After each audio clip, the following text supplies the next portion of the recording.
Gente querida, alegria do encontro. Sou Nina Veiga e estou aqui no canal Paz e Bem a produzir conhecimento a partir da antroposofia da imanência, num ativismo delicado por uma estética da vida viva. E hoje vamos para a leitura do nosso segundo capítulo do livro, A Vontade de Futuro. O capítulo de hoje se chama A Dimensão do Coração. E o autor, você já sabe, Peter Selg, psiquiatra alemão. O livro, também, se você quiser adquirir, vai estar na editora antroposófica. Então, vamos à nossa leitura. Deixa eu colocar aqui. Pronto, aumentar. E vou colocar também, gostei muito, da bolinha. Assim apareço menos aqui. Vou começar a ler, então, na página, gente, 54. Tem um poema e eu vou começar por ele.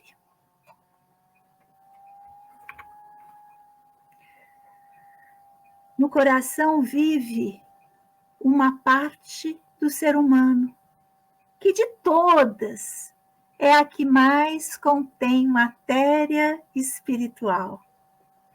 Uma parte do ser humano que de todas é aquela cuja vida espiritual se revela da maneira mais material. Por isso, no universo do ser humano, o sol é o coração. Por isso, é no coração que o ser humano está mais perto da fonte mais profunda da sua existência. A dimensão do coração.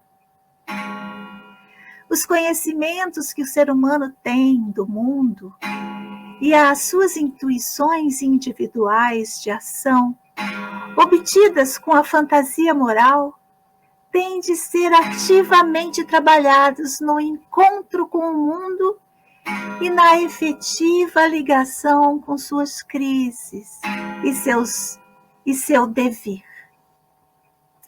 Eles não são tarefas do ser humano, mas entram em seu campo apenas à medida que ele se expõe de maneira criativa e com um pensamento formado aos problemas e desafios do mundo que se apropria de suas dificuldades, ou seja, as internaliza e se exercita em sua solução com a ajuda do pensar.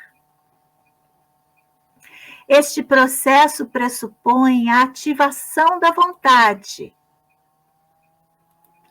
no campo da percepção do mundo e do pensamento humano, isto é, a compenetração da esfera de forças do sistema do metabolismo e dos membros, do polo da vontade da existência humana, no campo das funções sensoriais e do pensamento. Por outro lado, para implementar na vida atuante os conhecimentos obtidos deste modo, a vida ideativa em forma de intenções espirituais precisa abranger os campos de ação do ser humano, ou seja, o desenvolvimento da força do polo superior da existência humana tem de permear todo o organismo em sentido contrário. Ambos os processos atravessam a esfera mediadora do coração, ao qual compete uma importância central para a realização de uma filosofia da liberdade. Os evangelhos já conheciam a relevância do coração, esboçada por uma antropologia, como um organismo espiritual e físico no centro da experiência humana. De maneira abrangente, o coração é um órgão central da instrução e da formação dos discípulos. Os testemunhos nos evangelhos, ou melhor, as palavras do Cristo preservadas graças aos evangelhos, descrevem o coração não como portador de um mundo emocional, subjetivo, entendido do ponto de vista interno da alma, mas como órgão de ligação empática com o cosmos, que, como tal, forma um pré-requisito para uma assimilação real de determinadas situações, ou seja, para um genuíno desempenho da percepção e um conhecimento conceitual a partir de um interesse prévio. Não considerastes nem compreendestes ainda? Tende ainda o vosso coração endurecido.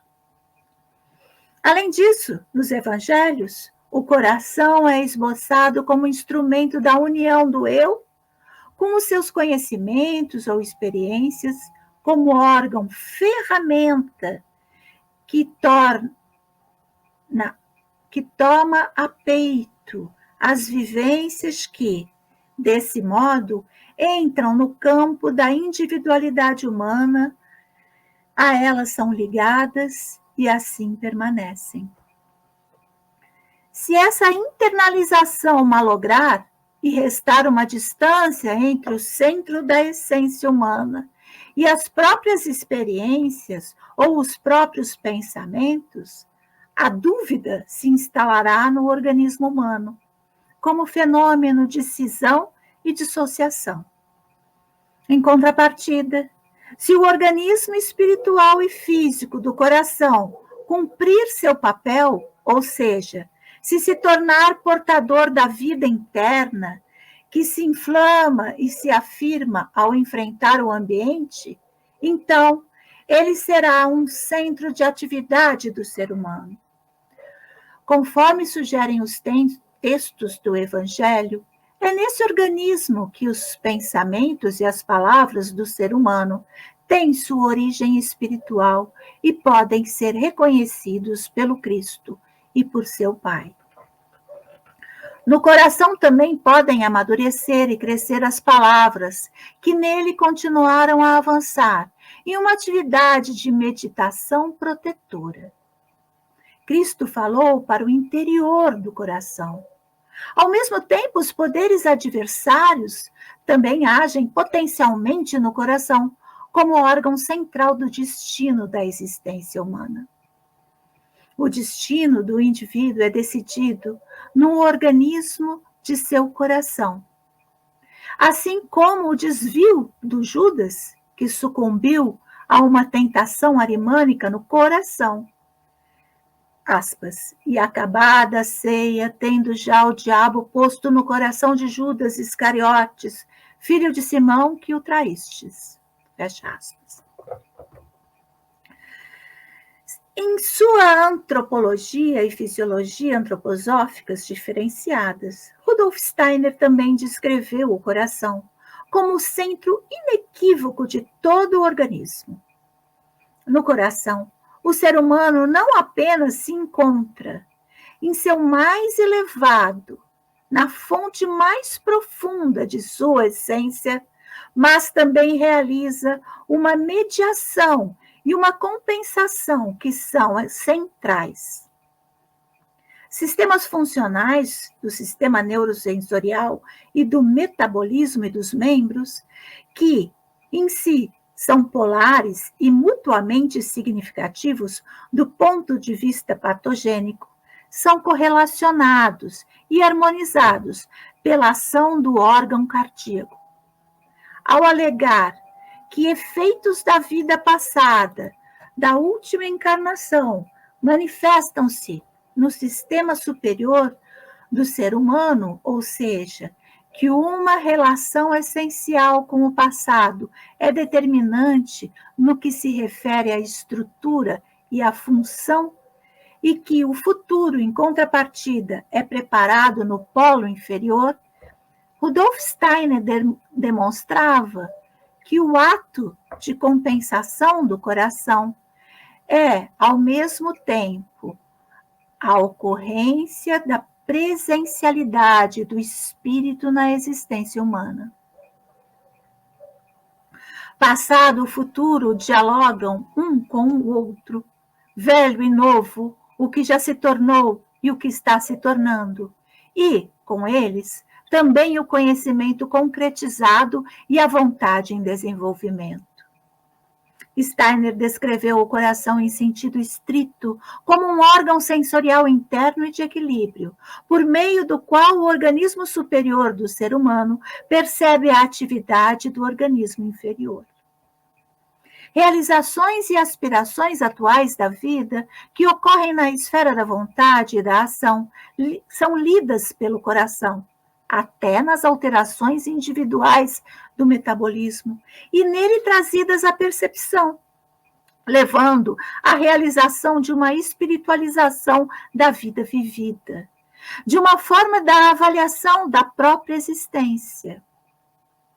A vida vivida, na atualidade, é avaliada e internalizada de maneira consciente, de acordo com os critérios do organismo superior, ou seja, com o passado da própria origem, mas também com as ideias e intenções conceituais da esfera neurosensorial, do pensamento lúcido, conquistado por conta própria.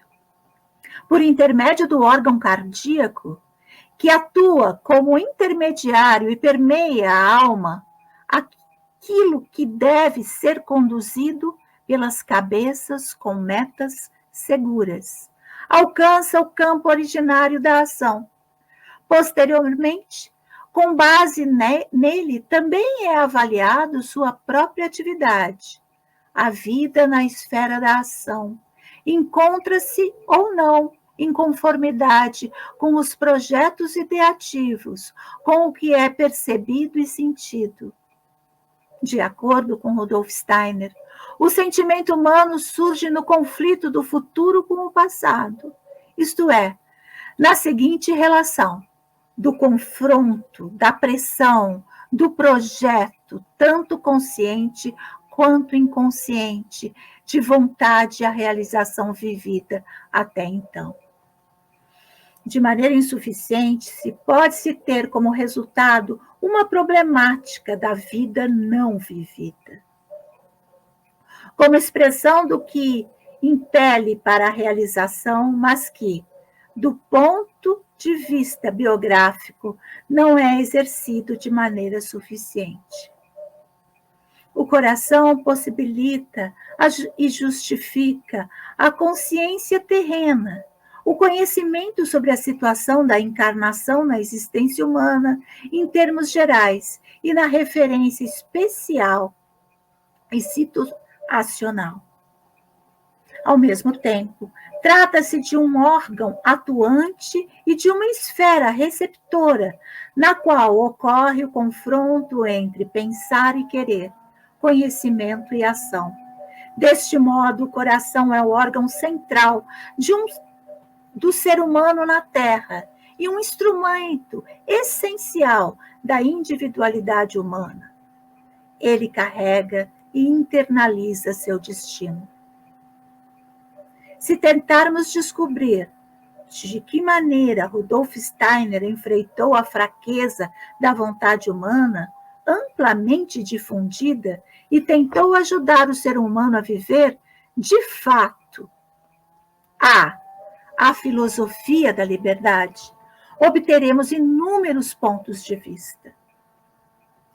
Steiner ensinou o pensamento e o desenvolvimento do pensamento em sua disciplina interna e em sua coerência, mas também em sua competência para se aproximar dos fenômenos do mundo de maneira desinteressada e conseguir efetivamente assimilá-los, neles se tornar criativo e alcançar intuições morais.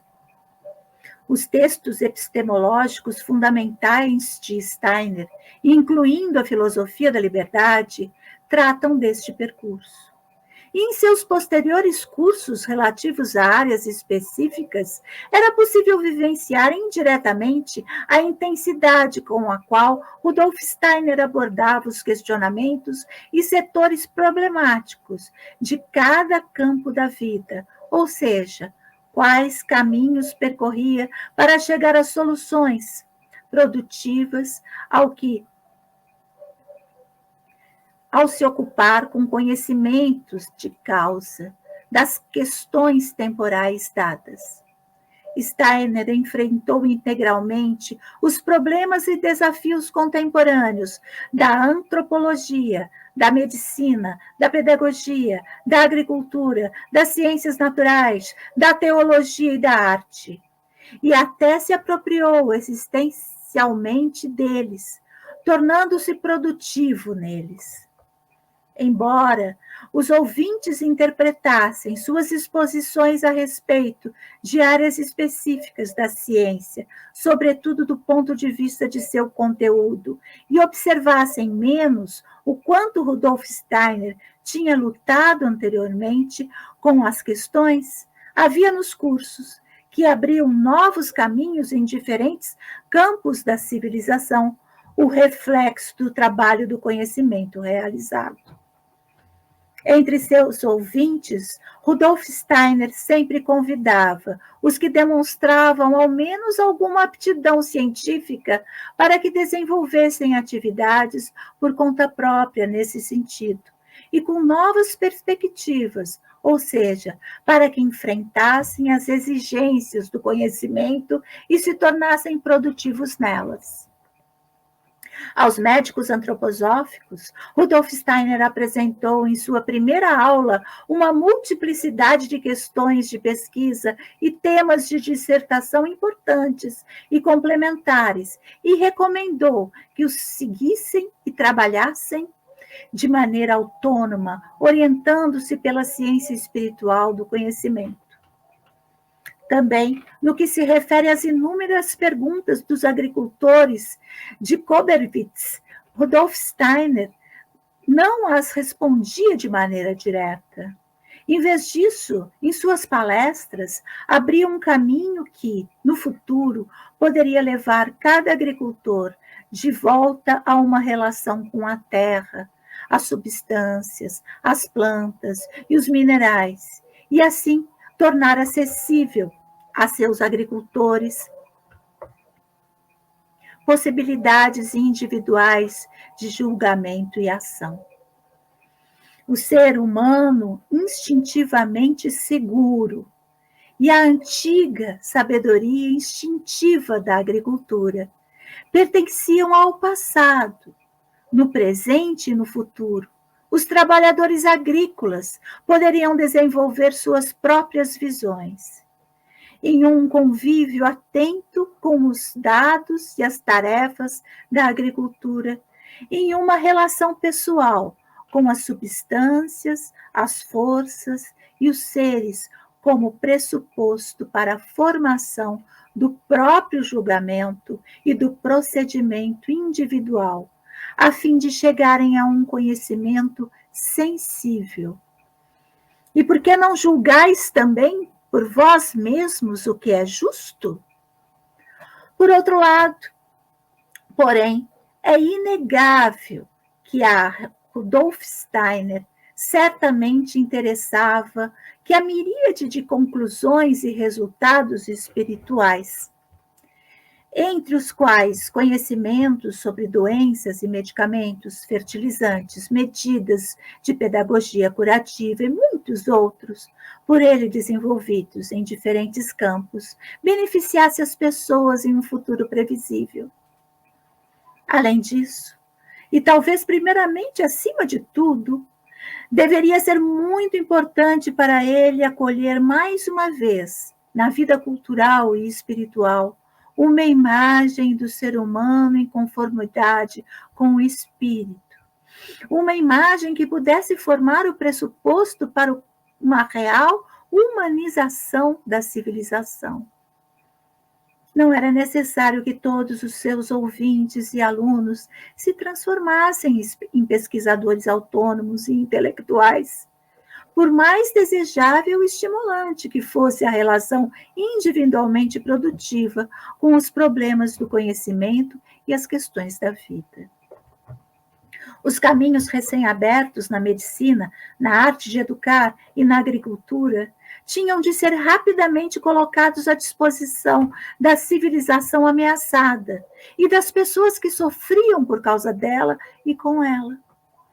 E Rudolf Steiner acreditou que os pontos de vista e as opções de sua ação ideativos de seu curso deveriam ser abordados e ativamente implementados por seus ouvintes, sobretudo porque cada grupo profissional lhe havia pedido essas instruções de forma específica. Por conseguinte, em poucas palavras, a Rudolf Steiner importava saber até que ponto pessoas interessadas se apropriavam dos novos conteúdos em períodos históricos de crise e decisivos para a civilização.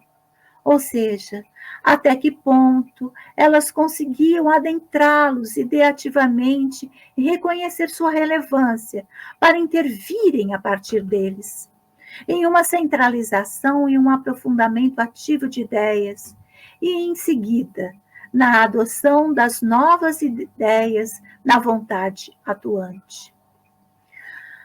No entanto, isso também significa até que ponto tinham ou alcançariam condições de unir a seu próprio destino ideias humanistas e intenções de atuação da antroposofia nos campos individuais da vida, a fim de poderem defendê-las ativamente e com responsabilidade. As pessoas deveriam ser capazes de se apropriar das novas ideias, mesmo que não as tivessem desenvolvido ativamente. No entanto, o modo de compreendê-las teria de realizar-se em completa liberdade, a partir de um eu que exercita o juízo.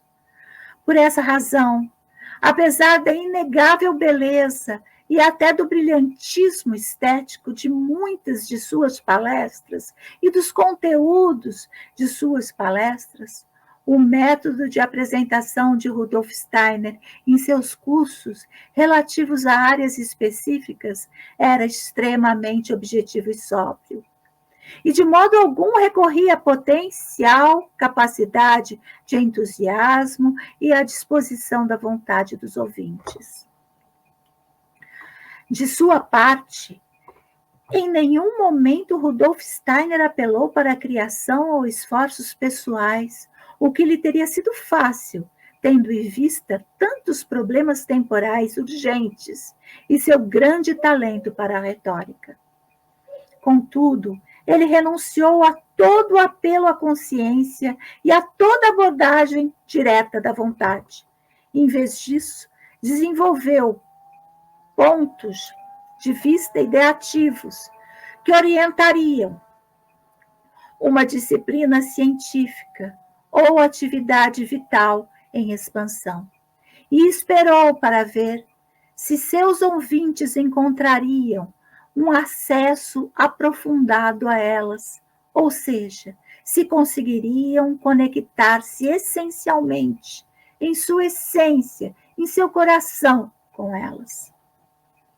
Em uma retrospectiva histórica, pode-se dizer que, já no tempo de Rudolf Steiner, mas também nas décadas que sucederam sua morte, Os agricultores, os médicos, os educadores e os educadores curativos, atuantes em antroposofia, produziram resultados impressionantes. De fato, eles assimilaram, em ampla medida, as ideias difíceis e complexas da nova ciência espiritual. Adotaram-nas de maneira individualizada em seu íntimo e as defenderam nos diferentes campos da vida com extremo engajamento, empregando toda a sua personalidade e apesar das fortes e frequentes críticas, das limitações e da exclusão que sofreram socialmente. Muitos elementos sugerem que conseguiram isso porque os pontos de vista desenvolvidos por Rudolf Steiner eram sustentáveis, tinham uma grande verdade interna, vinham mesmo a calhar e atendiam de maneira concreta a uma necessidade real nos diferentes campos da vida. Além disso, em uma retrospectiva histórica, é evidente que a antroposofia e, por conseguinte, o percurso da educação a ela vinculado tornaram-se uma realidade essencial para os portadores dos impulsos de renovação nas diferentes áreas da vida. Esse percurso da educação sensibilizou-os para a experiência ideativa recém-surgida, mas também os fortaleceu no centro de seu ser e em sua disponibilidade altruísta para atividades que obedecessem não a uma satisfação pessoal, mas a uma necessidade objetiva. No Congresso de Natal de 1923-24, Rudolf Steiner lançou as bases ideativas da nova sociedade antroposófica geral, não no solo de Dornach, mas no coração de todas as pessoas que se sentiam pertencentes a essa comunidade espiritual. A partir das forças do coração, no modo fundamental anteriormente esboçado, de cunho antropológico, o trabalho deveria ser realizado no futuro, no ato de dotar de alma a vida das ideias e sua integração essencial à vontade atuante, ou seja, a partir da força ativa da individualidade e do destino do indivíduo e da comunidade. Na região do coração, assim compreendida e com o auxílio da ciência espiritual moderna, inúmeros antropósofos despertaram para a imagem real do ser humano, para a necessidade da época e, por fim, para suas próprias tarefas. Nessa região do coração, eles alcançaram a si mesmos. Vendei o que tendes e dai esmolas. Fazei para vós bolsas que não se envelheçam, tesouros nos céus que nunca cabe, aonde não chega ladrão e a traça não rói. Porque onde estiver o vosso tesouro, ali também estará o vosso coração.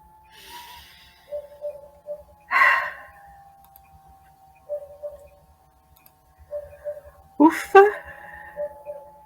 Que lindeza de texto! Olha, ficou redondinho aqui. Gente querida, alegria do encontro.